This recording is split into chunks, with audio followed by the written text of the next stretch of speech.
प्रिय विद्यार्थियों, हिंदी क्लास में आपका स्वागत है। आज हम आपकी पाठ्य पुस्तक वसंत का पहला पाठ पढ़ेंगे।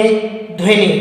अभी न होगा मेरा अंत, अभी अभी ही तो आया है मेरे वन में मृदुल वसंत। अभी न होगा मेरा अंत।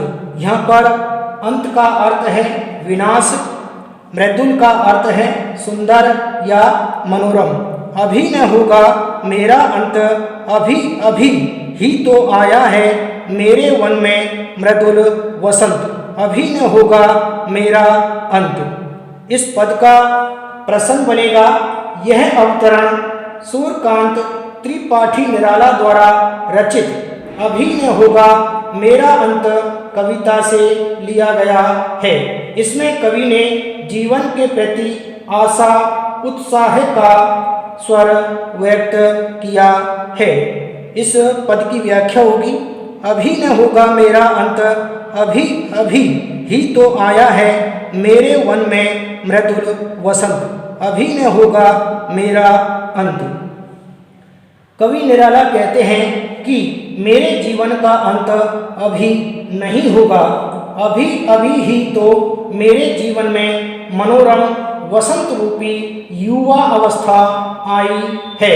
अभी तो यह मेरे जीवन का प्रथम चरण है।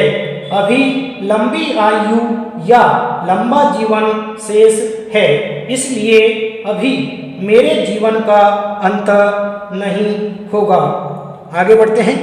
हरे हरे ये पात, डालियां कलियां कोमल गात, मैं ही अपना स्वप्न मृदुल कर फेरूंगा निंद्रित कलियों पर।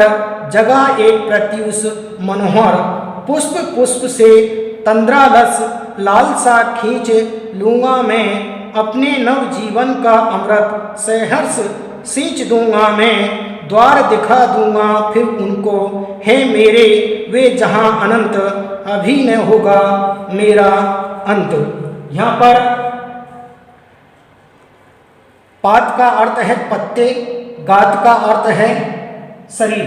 गात का यहाँ पर अर्थ है शरीर। निंद्रित का यहाँ पर अर्थ है निद्रा मग्न या सोई हुई। यहाँ पर प्रत्युष का अर्थ है भोर या प्रभात। तंद्रालस का यहाँ पर अर्थ है आलस्य से ग्रस्त। अनंत का यहाँ पर अर्थ है जिसका अंत न हो। लालसा का यहाँ पर अर्थ है लालसा का यहाँ पर अर्थ है इच्छा या तृष्णा या लालसा। हरे हरे ये पात, डालियां कलियां कोमल गात, मैं ही अपना स्वप्न मृदुल कर फेरूंगा निंद्रित कलियों पर। जगह एक प्रत्युष मनोहर, पुष्प पुष्प से तंद्रालस लालसा खींच लूंगा मैं। अपने नव जीवन का अमृत से हर्ष सींच दूंगा मैं। द्वार दिखा दूंगा फिर उनको है मेरे वे अनंत।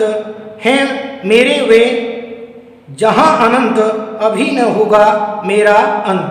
हरे हरे ये पात, डालियां कलियां कोमल गात, मैं ही अपना स्वप्न मृदुल कर फेरूंगा निंद्रित कलियों पर।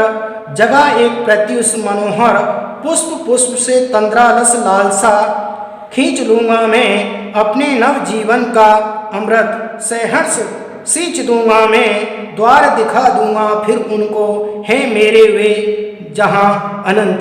अभी न होगा मेरा अंत। इस पद का प्रश्न बनेगा।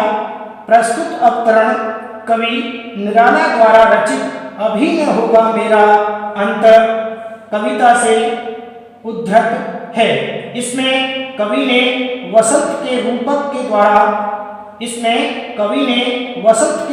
के द्वारा अपनी जिजीविषा का भाव व्यक्त किया है। व्याख्या। इस पद की व्याख्या होगी। कवि निराला कहते हैं कि अभी तो मेरे जीवन में वसंत का आगमन हुआ है।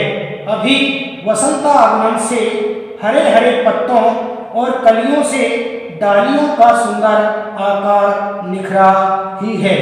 अर्थात यौवन आने से शरीर का सुंदर विकास हुआ ही है। अब मैं ही अपनी मधुर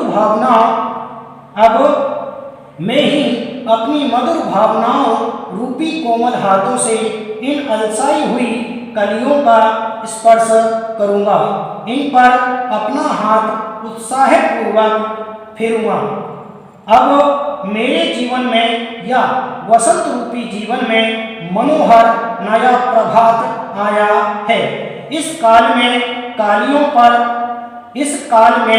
डालियों पर अनेक पुष्प खिल रहे हैं। अधखिले पुष्प मानो तंद्रा से ग्रस्त हैं तथा आलस्य से ग्रस्त होने पर भी सुंदर लालसा से मैं इन्हें अपनी ओर खींच लूंगा और अपने नवजीवन के अमृत से अर्थात नवोत्साह युक्त कोमल मधुर भावनाओं से इन्हें सींच लूंगा। मैं इन्हें बाहर निकलने का द्वार बता दूंगा, इन्हें विकसित होने का मार्ग बता दूं। इस तरह वसंतागमन से प्रकृति का असीमित विकास होता है। इसी प्रकार मेरे जीवन में उत्साह युक्त नवीन लालसाओं एवं कोमल भावनाओं का असीमित प्रसार होगा। इस तरह की आकांक्षा रखने से अभी मेरे जीवन का अंत नहीं होगा। इस तरीके से आज हमने इस पाठ का विस्तार पूर्वक विधिवत रूप से अध्ययन कर लिया है। आप भी घर पर इसे 2-3 बार अच्छे से पढ़ें, इसका अर्थ ग्रहण करें और इसे अपनी उत्तर पुस्तिका में लिपिबद्ध करें ताकि आपकी परीक्षाओं में इनसे संबंधित या इससे संबंधित प्रश्न पूछे जाते हैं तो आप बड़ी सरलता और सुगमता के साथ उनका उत्तर दे सकते हैं। आज के लिए इतना ही, शेष कल पढ़ेंगे। Thank you.